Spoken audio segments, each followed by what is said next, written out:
नमस्कार, primes TV देख रहे हैं आप। आपके साथ मैं हूं पूनम। चलिए रुक करते हैं खबरों का। नेपा नगर में शिक्षक दिवस के अवसर पर नेपा के ऑडिटोरियम में महाकाल मित्र मंडल द्वारा शिक्षक सम्मान समारोह आयोजित किया, जिसमें नगर के समस्त शैक्षणिक संस्थाओं के शिक्षक शिक्षिकाओं को आमंत्रित किया। जानकारी देते हुए संस्था के राजेंद्र मसानी ने बताया, कार्यक्रम में मुख्य अतिथि के रूप में नेपा लिमिटेड के CMD राकेश कुमार चोखानी, नेपा लिमिटेड के डायरेक्टर फाइनेंस प्रदीप कुमार नायक, विशेष अतिथि भारती पाटिल, थाना प्रभारी Gyanu Jaiswal, doctor Bhanu Pratap Raghuvanshi, doctor OP Mahajan, Neena Lode, Vandana Jawade, Rama Pawar, Asha Thakur, Ratnesh Kumar, Suni sir, Arun Kumar, Sanjay Aatkade सम्मिलित हुए। सभी ने कार्यक्रम को प्रारंभ करने से पहले ज्ञान की देवी मां सरस्वती और डॉक्टर सर्वपल्ली राधा कृष्णन के चित्र पर माल्यार्पण कर दीप प्रज्वलित कर कार्यक्रम शुरू किया। ज्ञान बच्चों को हम बचपन से बताएंगे कि ये हकीकत ये है, वास्तविकता ये है, तो उस तरह उसका ध्यान जाएगा नहीं, इससे अपराध नहीं बढ़ेंगे। आज आप देखिए 4 महीने की बच्ची हो, 6 महीने की हो, 6 साल की हो, किस तरह से देश में चल रहा है। चारों तरफ कोई ऐसा प्रदेश बचा नहीं जहाँ इस तरह घटनाएं नहीं हो रही हो। और ऐसी घटनाओं को आप सत्कर्म करोगे, अच्छे काम करोगे तो पेपर वाले नहीं छापेंगे। अगर आप ऐसे उल्टे कर्म करोगे तो हाईलाइट बड़े बड़े लेटर में आपका आएगा और उसके अंदर लिखा रहा सब यहाँ ऐसा हो गया, इतने साल के ऊपर TI ने ये कहा, उन्होंने ऐसा कहा, इतना आंदोलन चल रहा है। देखो ममता, वो बंगाल के अंदर देखिए आप क्या हो रहा है, ये क्या चल रहा है, क्या हो रहा है। हिंदू मुस्लिम सिख ईसाई इस देश को आज़ाद कराने में हर समाज हर वर्ग उसका अधिकार है यहाँ रहने का। हम हर धर्म की बात करें, हर धर्म के लोगों ने इस देश के लिए अपना खून पसीना बहाया है। जहाँ हमारे माता पिता को सुबह दोपहर, हमारे फोरफादर परदादाओं को जो अंग्रेजों के ज़माने में दुख और दर्द झेलना पड़ा, हमको कुछ नहीं करना है, हमको मार नहीं खाना है, ना कोई लड़ने जाना है। कम से कम उस आज़ादी को यदि हम अक्षुण्य बना पाए, उसको हम सलामत रख सके, ये हमारी बहुत बड़ी जीत होगी। यही उनको सच्ची श्रद्धांजलि होगी, ये उनको नमन होगा, ये प्रणाम होगा। वो कैसे लोग होंगे? उनका कोई गुरु होगा जिन्होंने सिखाया होगा कि राष्ट्रभक्ति क्या होती है। हंसते हंसते फांसी पे हमारे हजारों लाखों जवान वीर मौत के उसमें चले गए। कई तो ऐसे जिनका नाम अभी कई लोगों को मालूम नहीं कि ये भी थे, वो भी थे, फलाने भी थे। कितनी रेजिमेंट्स थी, कितने लोग थे, मगर सब एक साथ मिल करके और काम करते थे। दोस्तों साथियों, मेरी बात को अंतिम विराम देना चाहता हूं और बताना चाहता हूं। मैंने एक बार मेरे गुरु से पूछा कि गुरुजी मरने के बाद क्या होता है, तो उन्होंने मुझसे कहा कि बेटा ये प्रश्न मत पूछे तो ज़्यादा सुखी रहेगा। मैंने कहा नहीं गुरुजी, मैं तो पूछूंगा, मेरे को बताइए, मैं आपका खास व्यक्ति हूँ। राम मंदिर के पुजारी थे पंडित रामकृष्ण शुक्ल, जो कि शास्त्री थे और संस्कृत में उनके बड़ा प्रकांड पंडित कोई मध्य प्रदेश का, भारत में भी उनके संस्कृत के मामले को उनसे बड़ा आज तक नहीं हुआ है।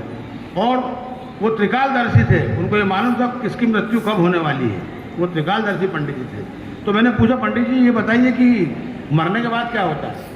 तो बोले मैं कहानी सुनाता हूँ। उन्होंने कहानी सुनाई कि एक आश्रम था जहाँ एक गुरु थे जो ध्यान योग और सबको पढ़ाते थे, लिखाते थे और बहुत ध्यान से सब शिष्य लोग उनकी बात सुनते थे।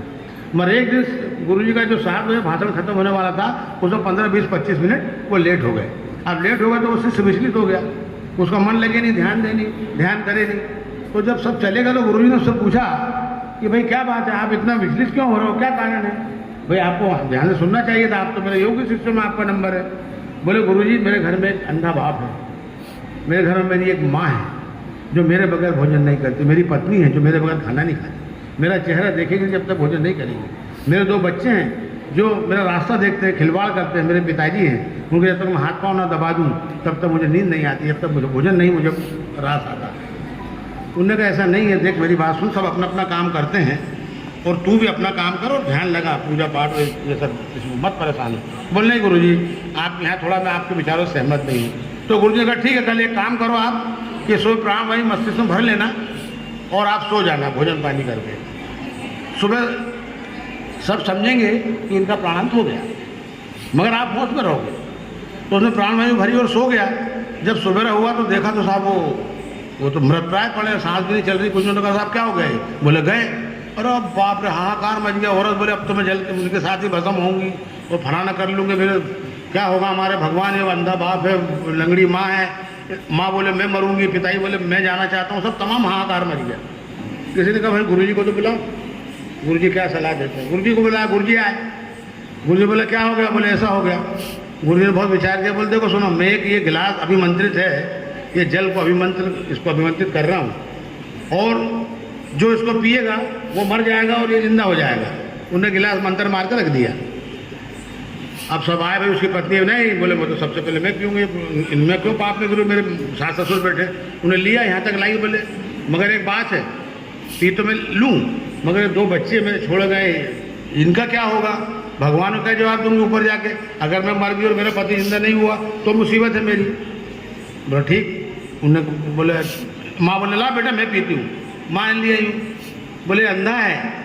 अब ये भी मतलब ये मेरी बहू ध्यान देती कि नहीं, मेरा लड़का तो मर ही गया है, क्या पता ध्यान देती कि नहीं। तो मैं विचार के आती हूँ मेरा। बाप बोले मैं पीता, मैं किसी काम का नहीं।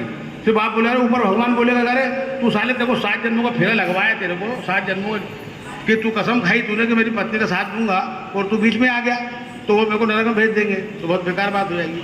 सब परेशान, वो सब सुन रहा है, वो जो पड़ा बेहोश, ये सब क्या चल रहा है, मेरे माँ बाप क्या बोल रहे हैं। अंत में गुरुजी ने कहा अच्छा एक काम करता हूँ, पानी में ही पी लेता हूँ तो मैं मर जाऊँगा और जिंदा हो जाएगा। हाँ गुरुजी ये बहुत बढ़िया सलाह दिया, आप ही पी लो पानी। गुरुजी ने पानी पिया ना, गुरुजी मरे ना कोई हुआ, उसको एक हाथ मारा, बोले चल उठ। वो चला, बोले गुरुजी प्रणाम, आपने मेरी आंखें खोल दी, बहुत धन्यवाद, चलो अपन वहीं चलते हैं आश्रम में, और जो आप दोगे उसमें इनका पालन तो हम तो करना ही पड़ेगा मेरे को। तो ये मरने के बाद क्या होता है मैंने आपको बता दिया। ये हकीकत है, गुरुजी का कहना है कि मृत्यु उपरांत क्या होता है। आपको कैसे मालूम पड़ा कोई आपके श्रद्धा सुमन अर्पित कर रहा है कि नहीं। अभी मैं मेरी माँ की बरसी मना के आया तो हमारे 2-4 रिश्तेदार भी आए, उन्होंने कहा साहब बर्फी तो फलाना अच्छा बनाता, गुलाब जामुन वो अच्छा बनाता, होठ से काट लो। अरे हमारी माँ मर गई तो उसको बर्फी ही पड़ी, बता यानी कैसे कैसे लोग पड़े दुनिया। मरने में भी एंजॉयमेंट, यानी कोई मर गया उसको उसका दुख नहीं है, मगर उसको क्या बनेगा, वो धर्मशाला फलानी कर लो, हलवाई वो अच्छा बनाता, पूरी नरम बनाता है, बारीक बनाता है, ये क्या है। तो ये दुनिया समाज है। तो बहुत ध्यान से आपने सुना, मैं सभी आपको बहुत प्रणाम करता हूँ, धन्यवाद देता हूँ। एक बार पुनः महाकाल मित्र मंडल के हमारे राजेश पटेल जी लारा, जिन्होंने ये बीड़ा उठाया, मैं चाहूँगा कि आने वाले वर्षों में भी इसको करते रहें। और विशेष तौर पर मैं हमारे अतिथियों का सभी का बहुत बहुत आभार व्यक्त करता हूँ, उन्हें धन्यवाद ज्ञापित करता हूँ कि अपने कीमती समय में से समय निकालकर उन्होंने हमें यहाँ हमारे कार्यक्रम की शोभा बढ़ाई। बहुत बहुत धन्यवाद। जय हिंद, जय भारत।